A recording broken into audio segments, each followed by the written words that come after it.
Il me semble important de distinguer les deux termes dans le sens où, notamment dans les pays nord-européens et anglo-saxons, on utilise constamment le terme bullying qui fait référence à une violence répétée avec l'intention de nuire de la part de l'agresseur. Et l'on a tendance à utiliser ce terme-là comme un terme parapluie, un umbrella term, qui amalgame tout, ce qui rend les différentes études totalement incomparables, puisque dans certains pays on parle de bullying et on a 38% de jeunes qui sont victimes de harcèlement, soi-disant, et dans d'autres pays, ce qui est plus raisonnable, on oscille entre 10 et 11%. Le problème se pose pour ce qu'il se passe sur la toile, dans le sens où on a repris le terme de bullying pour appeler, pour nommer le cyberbullying, donc qui fait référence à tout type de violence dans le cyberespace. Nous partons du principe à l'Observatoire, et moi-même en tant que chercheur, qu'une violence répétée n'aura pas les mêmes conséquences sur le jeune qui en fait l'objet. Donc nous faisons une différence entre cyberviolence, qui peut être une violence ponctuelle, mais qui englobe aussi la thématique du cyberharcèlement, et cyberharcèlement, c'est-à-dire que lorsque nous parlons de cyberharcèlement, nous parlons de violences répétées sur une période d'au moins 1 mois, plusieurs fois par semaine.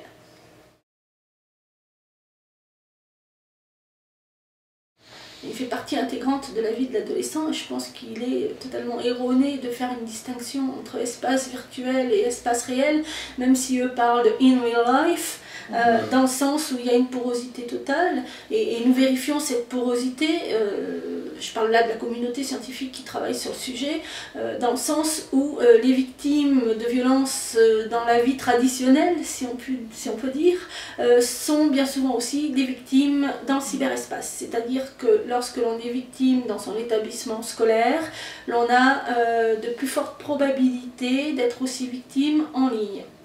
L'inverse est vrai, mais de façon moins forte. C'est-à-dire qu'il semblerait que ce qu'il se passe dans l'établissement scolaire a un impact plus fort dans le cyberespace que le contraire. D'où l'importance de travailler au niveau de l'établissement scolaire sur la prévention des relations agressives, le harcèlement et les violences.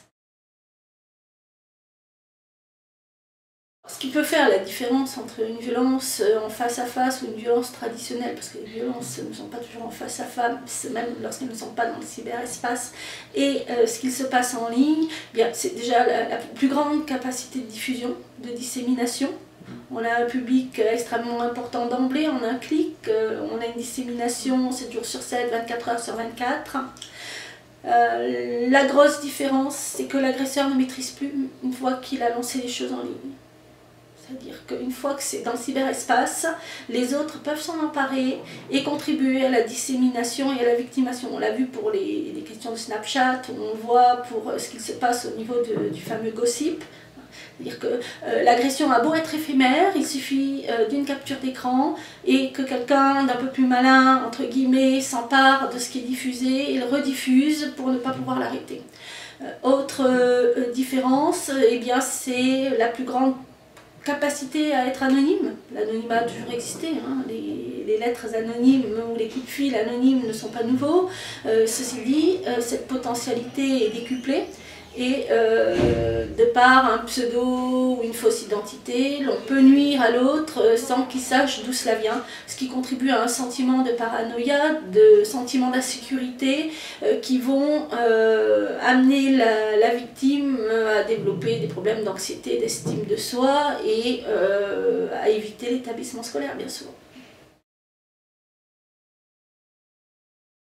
Effectivement, en tout cas en termes de victimation à l'encontre des filles, si mes souvenirs sont bons, le pourcentage c'est 37% des victimations rapportées par les filles sont de l'ordre du sexisme, c'est-à-dire qu'elles s'attaquent à l'apparence physique, elles pointent les orientations sexuelles, les comportements en tant que femme et contribuent totalement à reproduire la domination masculine telle qu'elle peut exister dans notre société.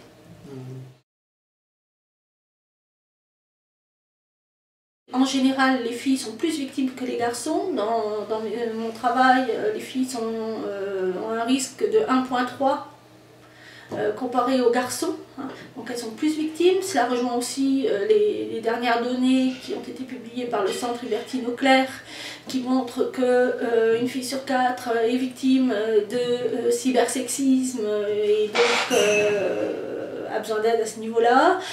L'étude de l'ADEP qui montre que les filles sont 11% contre 7% chez les garçons à être victimes de ce type de violence. Donc les filles sont plus victimes. Ceci dit, cela ne veut pas dire que les garçons ne sont pas victimes aussi. Et ils sont d'autant plus vulnérables que le contrôle social ou le regard porté sur ce type de victimation à l'encontre des garçons est moindre. Ils sont victimes notamment d'attaques quant à leur virilité supposée ou non et à leurs orientations sexuelles supposées. C'est un exemple très concret de cette reproduction de la domination masculine dont je parlais tout à l'heure, dont les filles elles-mêmes se font l'instrument, parfois inconsciemment, dans le sens où l'on a là une dichotomie entre les filles bien et celles qui sont supposées ne pas être bien, basée sur des jalousies, la discrimination, la marginalisation, où les soins, donc les filles bien, vont critiquer les filles qu'elles estiment ne pas être bien ou qu'elles veulent écarter du groupe de garçons ou du groupe de pères pour asseoir leur propre popularité au sein de ce groupe, eh bien elles vont les attaquer sur leur tenue vestimentaire, leur apparence physique, leur maquillage, etc. Donc c'est un exemple tout à fait typique de ces violences sexistes exercées par les filles elles-mêmes. Ceci dit, les garçons vous disent, il y a des travaux qui ont été menés notamment au Canada, vous disent que pour nuire à une fille, il suffit de l'attaquer sur son apparence physique, notamment son poids, et le succès est garanti. En termes de dissémination, encore une fois, et puis il est plus facile de passer à l'acte quand on est devant son ordinateur et sans affronter le regard des autres, donc certaines filles vont oser plus, vont être désinhibées. De plus, les caméras, les caméras intégrées vont faciliter une exposition, une mise en scène du corps, parfois sollicitée, voire fortement sollicitée par l'interlocuteur. Je pense à des exemples de petits copains qui menacent donc leur compagne de les quitter ou qui jouent un chantage, qui exerce un chantage affectif sur ces jeunes filles au cas où elles ne diffuseraient pas, ne leur enverraient pas des photos dénudées ou en tenue en lingerie ou en tenue légère, qu'ils diffusent eux-mêmes, voire qu'ils vendent eux-mêmes. Après, il y a d'autres choses qui entrent aussi en jeu. Je pense au phénomène des daddy pics, où pour asseoir sa popularité, certains garçons sont prêts à payer des jeunes filles pour qu'elles inscrivent leurs prénoms ou leurs noms sur une partie de leur corps, si possible des parties érotiques ou érotisées, de façon à faire du buzz. Un adolescent qui va se renfermer sur lui-même, qui va avoir des difficultés à se rendre dans l'établissement scolaire, ne pas se lever ou ne pas vouloir y aller, invoquant des maux divers et variés, maux de tête, maux de ventre. Un adolescent qui change d'humeur de façon soudaine alors que tout allait bien jusqu'à présent, qui s'enferme dans sa chambre ou refuse ou se cache dès qu'on approche de l'ordinateur, de la tablette ou du téléphone, qui sursaute quand on s'approche, et un adolescent donc oui effectivement qui devient irascible ou dont l'humeur est extrêmement changeante alors que tout semblait aller bien jusqu'à présent. Au niveau des agresseurs, ce sont l'adolescent qui rit tout seul devant son ordinateur, qui va constamment consulter son ordinateur ou sa tablette, et qui effectivement aussi se cache lorsqu'un adulte ou quelqu'un d'autre s'approche. Il est peut-être intéressant d'essayer de discuter avec pour savoir ce qu'il se passe en ligne.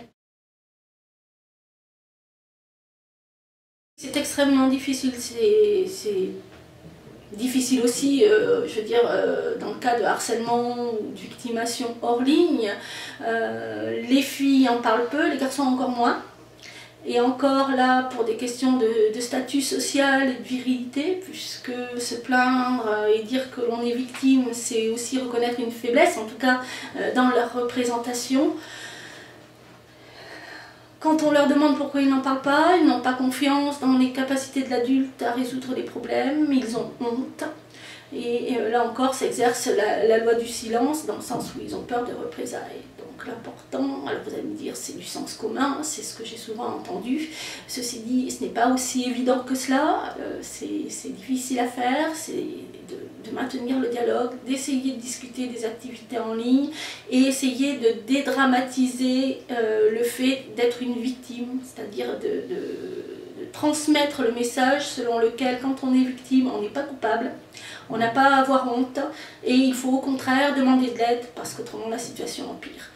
Tout comme il est important de diffuser ce message au niveau des témoins. C'est-à-dire que lorsque l'on est témoin de choses telles que du harcèlement, du dénigrement et de l'humiliation de camarades, de personnes en ligne, il faut absolument intervenir. Si on ne veut pas intervenir directement, en parler à un adulte supposé apporter de l'aide.